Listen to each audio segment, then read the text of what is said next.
Hosting the Oscars is maybe the most prestigious hosting job in Hollywood because you're having to essentially host a big party, but with gigantic stars.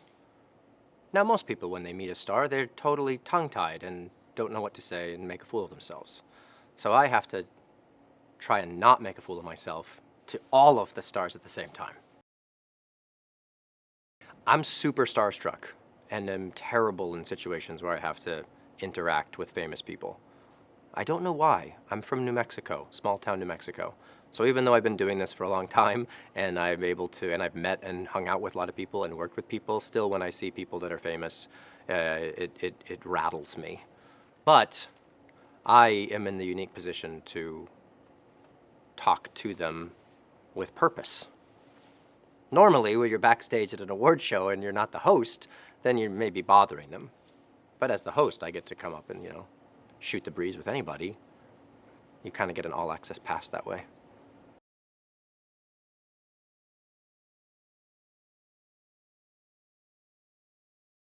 When I host an award show, I really like to be as involved as possible, almost in a producerial way, not by title, but just, I don't want to show up and be told what to say and then just read my lines and go home. I really want to know, it's just the way I think. I want to know who's presenting and who's teamed up with who and the pacing of the show and the timing of it. So yeah, I've been really involved. The writing especially, I get to choose a writing team, and I've chosen people that I've worked with before that I know are funny long-term and also funny in the moment. And then we've hired on some other writers that I think are really smart. I think the comedy level needs to be pretty smart for the Oscars because you don't want to just do kind of easy laugh jokes. So that's where the pressure is right now, is creating content that you think will be relevant.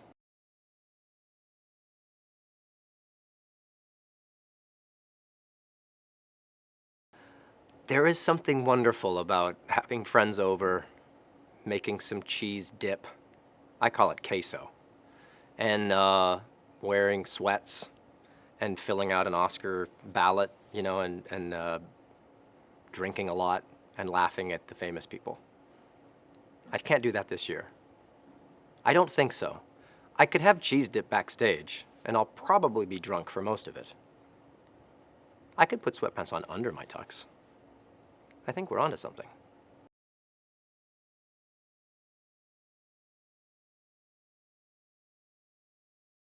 I sure love Johnny Carson. And he was such a quintessential host and so recognizable and recognized for doing what he did that he kind of just got to go out there and tell some jokes and start the show.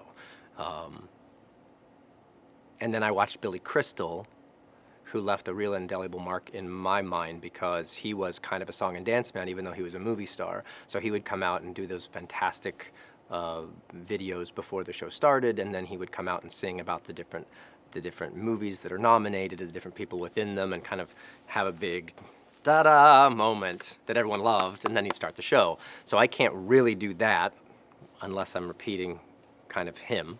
But I don't want to just go out there and stand there and tell some jokes. So I hope to be a little Carson, a little Crystal, and a lot of gold. I tried to make a crystal to gold joke, and Carson would never have done that.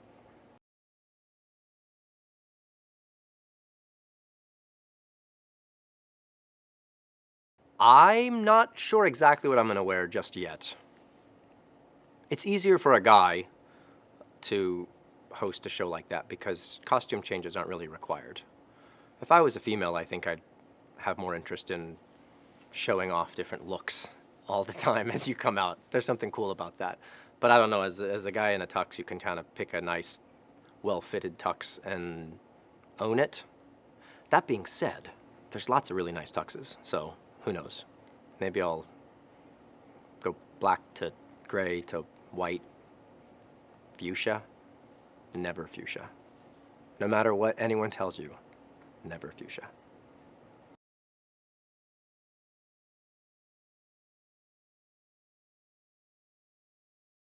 When I was a kid, I always wanted to win an Oscar. I think I was more the holding up a brush in the mirror, you know, saying who I was going to thank. I never had any idea that my life path would lead me to being the one welcoming people and potentially singing a song.